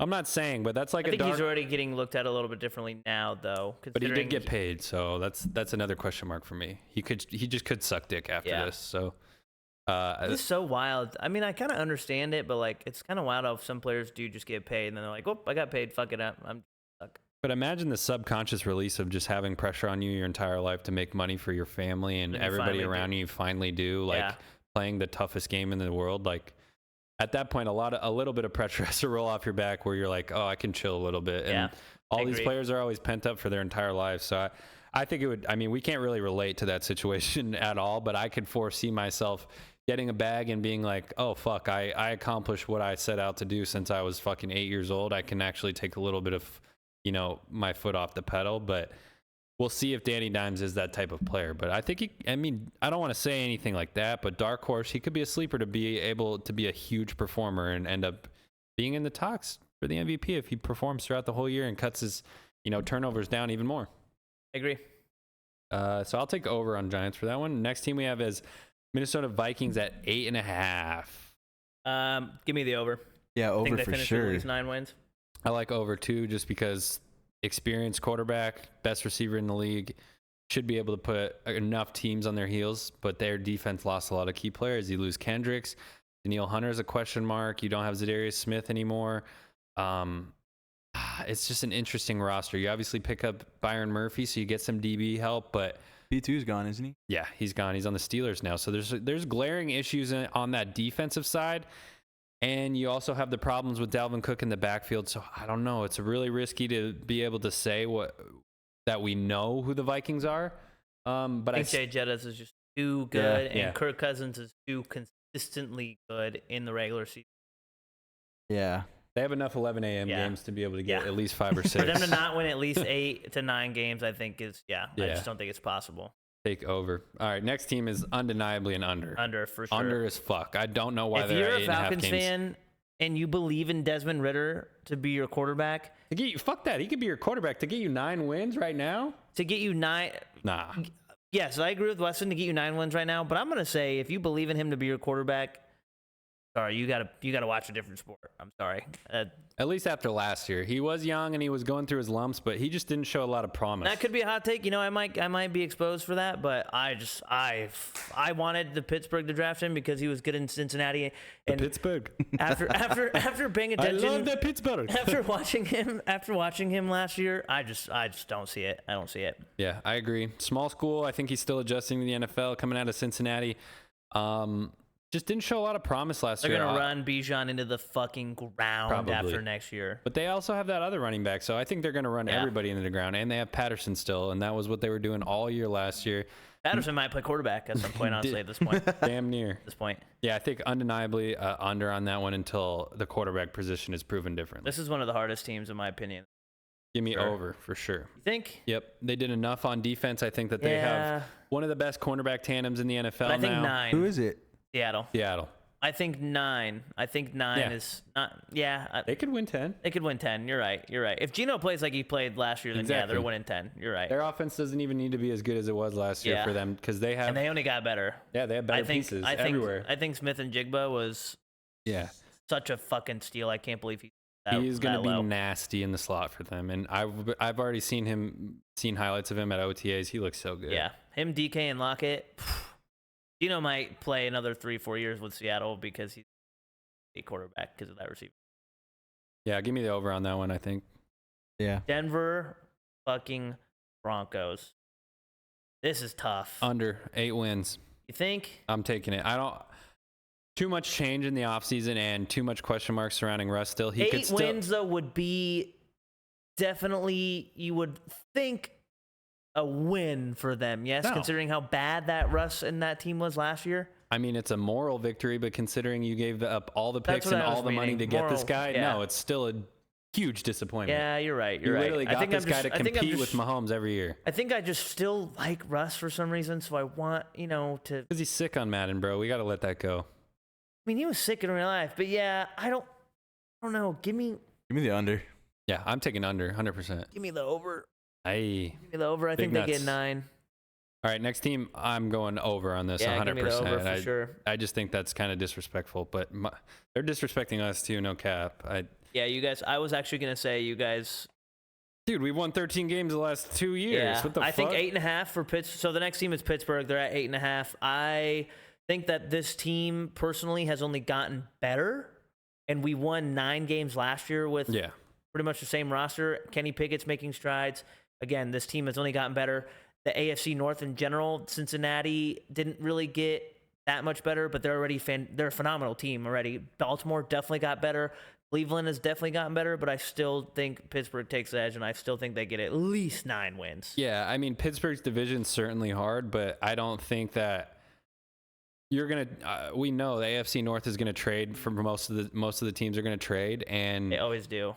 The Steelers are going to be able to take care of, I think, most of their games outside of the division. I don't know what division they play from the AFC or the NFC this year. But we play the West, and we play. Okay, so the best, you're picking up a win against the Cardinals. Probably beat the Rams. So, give me the over for the Steelers because I think that the biggest problems glaringly were the offensive line, and they pretty much bolstered that. Yeah, that was like the biggest focal point of the offseason. Much. And for most of the way I look at this team, they're going to be able to beat whatever NFC team they want by running the ball and playing good defense. So it doesn't really. We'll see, though. We'll see. Tomlin has a knack of not preparing the team as much as I love him. So I don't know. I think that's easy over for me on wins. No, I agree. I think it's easy over for Dallas, too. I think they win 11 games next year.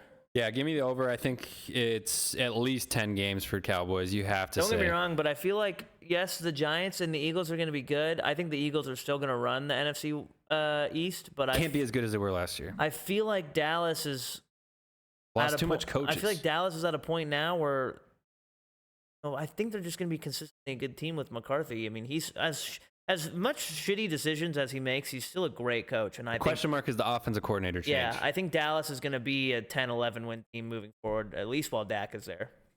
Hey, I like it. Yeah, I'm taking the over for the Cowboys for sure. I think that we're able to get at least 10 wins and do what we need to. I mean, the roster for the most part is the same. We got better on defense. Obviously, we lose Zeke, which I think in turn could help us if we get another running back that's able to take a load off. But you still might get him back, right?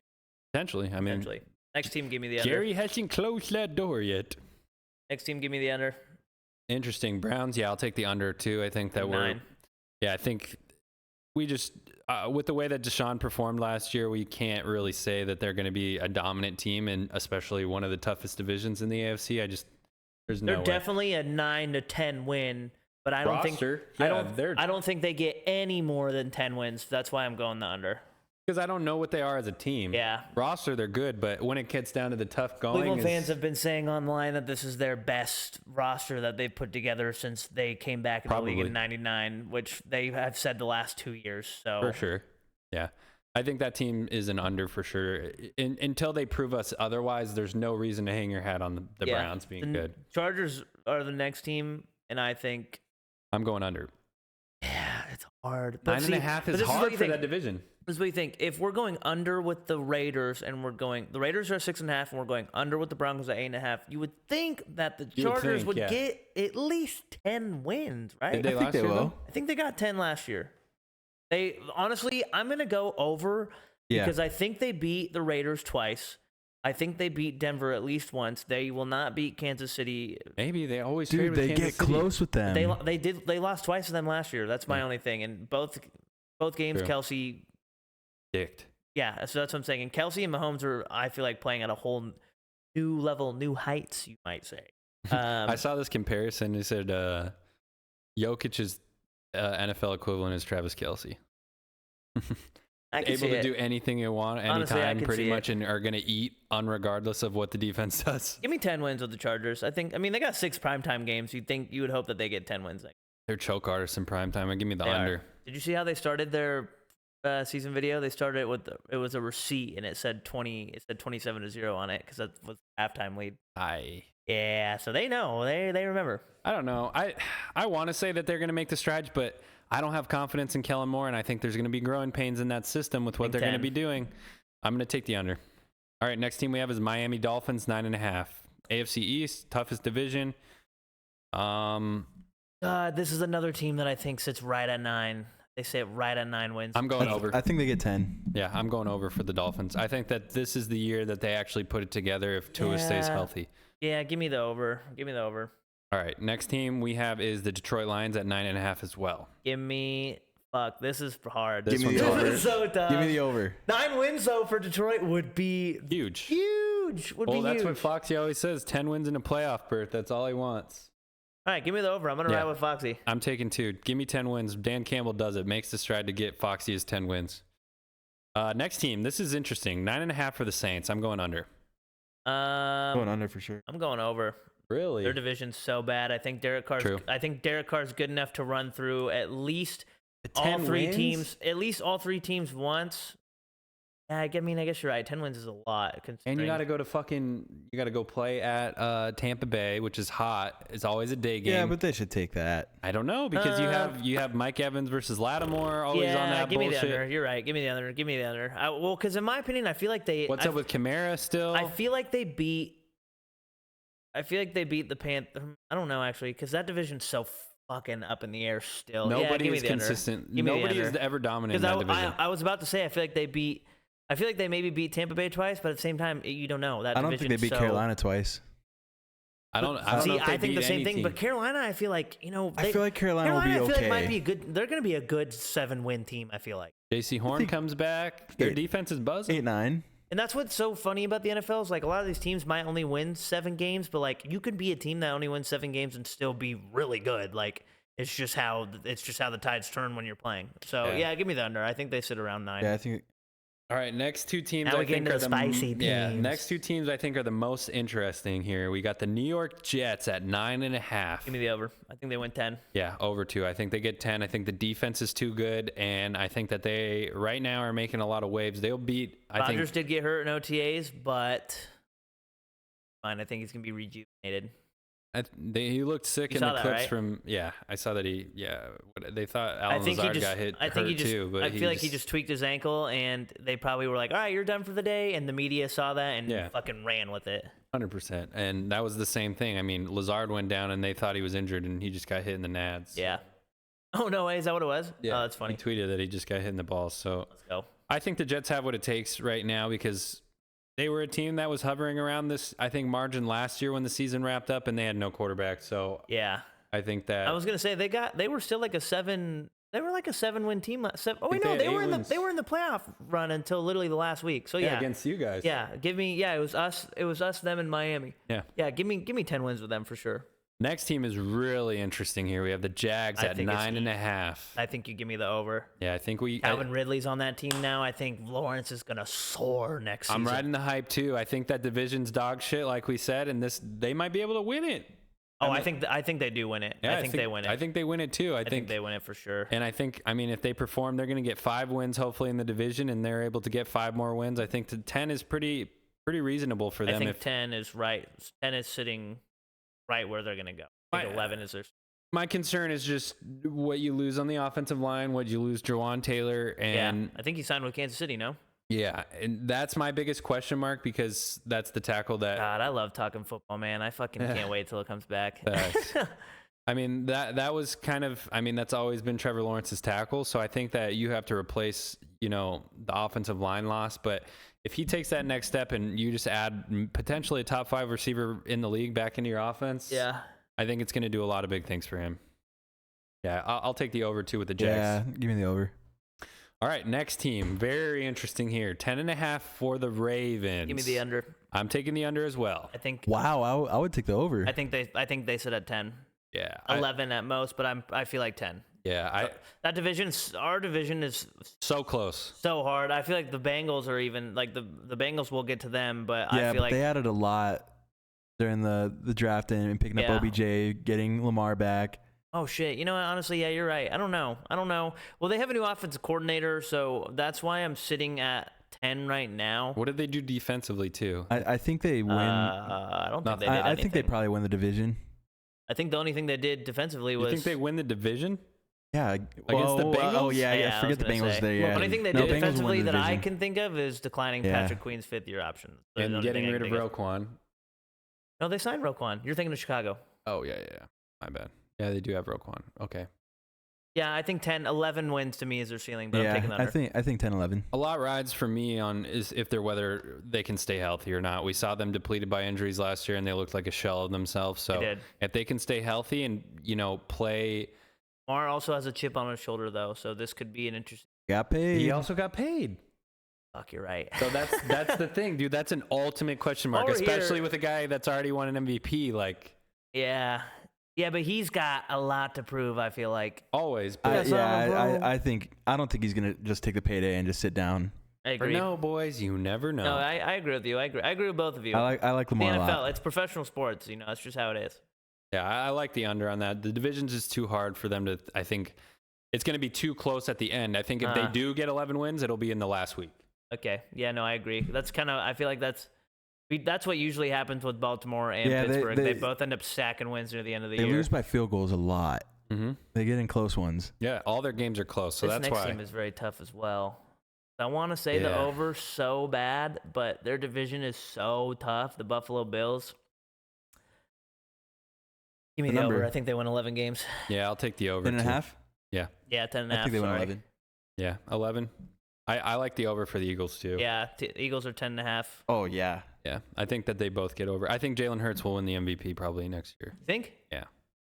I can see it for sure. He has what it takes to be able to win the MVP next year. My concern with the Eagles is that they lost. You lose Gannon and you lose Steichen, so that's I don't know, the function of them both on offense and defense is going to change a lot, but the roster is still insane. The roster is fucking Dude, insane. they've added so much. Dude. Insane. But that front seven.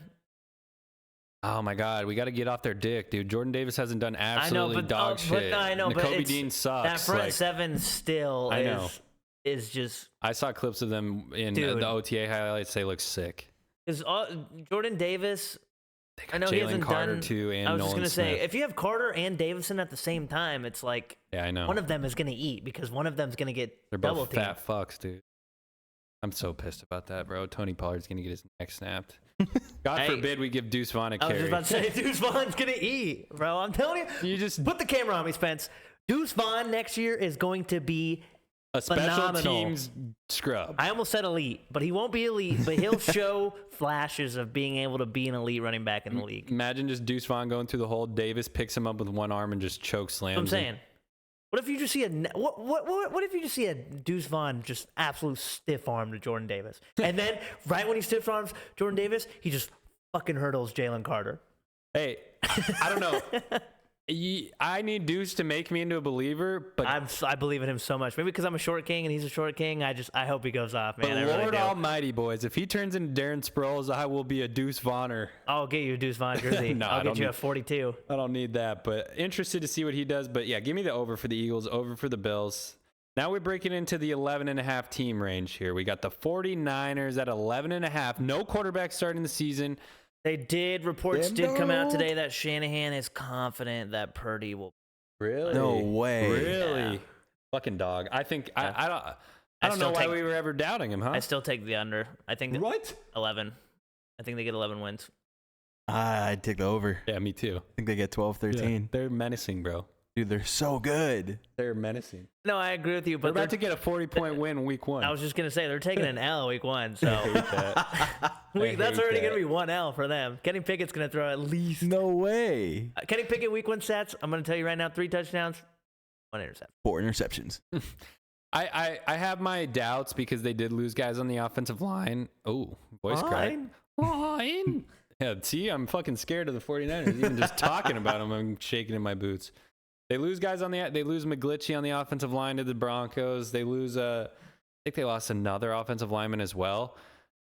But this team's defense, I mean, their D-line is still legit, and they still have the best offensively coached scheme and team in the NFL, in my opinion, next to the Eagles, who lost their coordinator. So, oh, fuck. Yeah, Purdy can start throwing next week. Oh, yeah, run it. Purdy can start throwing. So right here, Coach Shanahan said Purdy can start throwing a football next week for the first time since undergoing surgery on March 10th and should be ready to practice in training camp and play when the season begins September 10th in Pittsburgh. Let's go. That's going to be a sick game. Oh, fuck. That'd be a sick game to go to. I'm going straight Purdy. That'd be a sick game to go to, honestly. Okay. Give me the over. I think they get 12. They're going to win. They should sweep the division. They maybe lose 1 in the division. Think they win all 6 games? They could. They could. I think they did last year. No, I think they traded once with Seattle. Yeah. That's the only team I think that beats them unless the Rams. Unless the Rams make a resurgence. But McVay honestly, can't beat Shanahan. Now that I look at it, I feel like that Rams 6.5 is kind of disrespectful. That's what I'm saying. Opinion. That's what I'm saying. Like, they're over for sure. But yeah, 49ers is questionable just because 12 wins is so hard to get. But I think they're just so consistent, and their offense has so many weapons. You got McCaffrey, Debo, you got fucking Ayuk and Kittle. Just that's a hard team to scheme against a good defense, and their recipe has been proven. I think that they get 12 at least. Next 2 teams is really, I don't know. I feel like we got Bengals at 11.5, and we got the Chiefs at 11.5 at the top of the leaderboards. Give me the Bengals under. Yeah, I'm leaning towards Bengals under too. I think our division is just a lot. That's honestly the main reason. I think the AFC North as a whole got a lot better, and I feel like the Bengals are still going to win the division, but I feel like they're going to trade with a lot more. They're going to trade a lot more games than people think. They already traded once with Pittsburgh last year. Baltimore's definitely good enough to be able to trade with them, maybe even beat them twice. Cleveland is obviously still good enough to trade with them once. I don't see them clean sweeping. I want to say under 2, and that's probably what I'm going to go with. But we have to remember, too, they started so poorly last year and ended up finishing, with, I think, 12 wins? Or did they have 11? I will confirm with you, but it was because they were 0, I think they were 0-3 at one point. I think they were 0-4 or 5. I think they were 1-5. I think they were. I don't think they were. I think they were 1-3 at one point. Maybe, but yeah, I remember last year at the beginning of the year we had huge question marks about them, and they turned it on and were able to figure things out and get it done. You have Joey B at the helm, but like you said, the division's really, really tough, and the other teams in the AFC have gotten a lot better as well. I'm not sure who they play in the NFC this year, but I don't know. I just think that the Bengals have been so battle tested and gone through so much over the last 2 years that putting a lot of expectations on them to get another 12-win season is kind of, it's asking a lot. So I'll go under as well. I'm taking Chiefs over, though. Bengals finished 12-4 after starting. Bengals finished 12-4 last year after starting 1-2. Yeah, so I just don't know what to pick for the Bengals. I feel like it can go either way. I feel like my gut's telling me to take the under. Yeah, same. I wanted to comfortably say the over because I have a lot of confidence in them, and I think Burrow's the real deal. But it's just asking a lot for them to get another 12-win season. So I feel like they definitely get 11, but yeah, 12 I think is 11 hard. is for 11's for sure.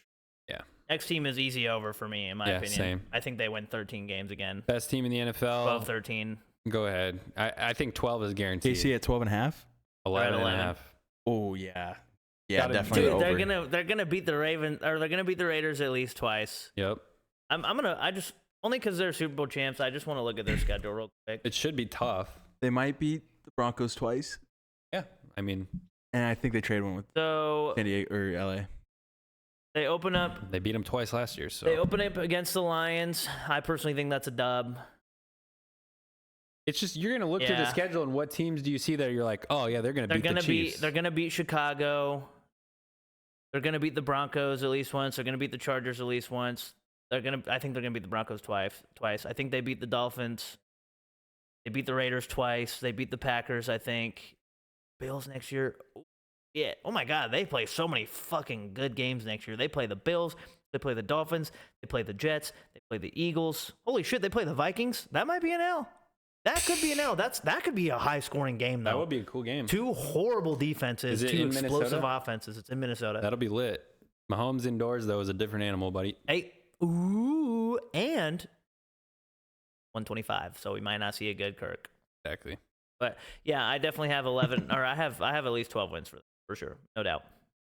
But yep, that was us going over the team win totals, over and unders. Thank you guys for tuning in with us. We appreciate you guys as always listening, tuning in, downloading, sharing, liking, subscribing. Don't forget actually to follow us at _Sideline Banter on Instagram and Twitter. Find us on YouTube at Sideline Banter. Hit that like, subscribe button like I just said. We appreciate it as always. Tune in next week as the Llama, Carlos Sainz, will be back as we go over UFC what is it, 290 next week? 289? 289. Amanda Nunes makes her run again. Probably, I can't imagine she's going to lose, but hey, We'll she did see. lose, not too long ago. So thank you guys as always for joining us. We appreciate it. As always, my name is Cooper Post. Join with me, Weston Murphy, our producer, Big Spencer Steinke behind the camera. Let us know if you think your team goes over or under this year in the playoffs. Let us know in the comments. Huh? Let us know. We appreciate you guys as always, and we'll see you guys next week.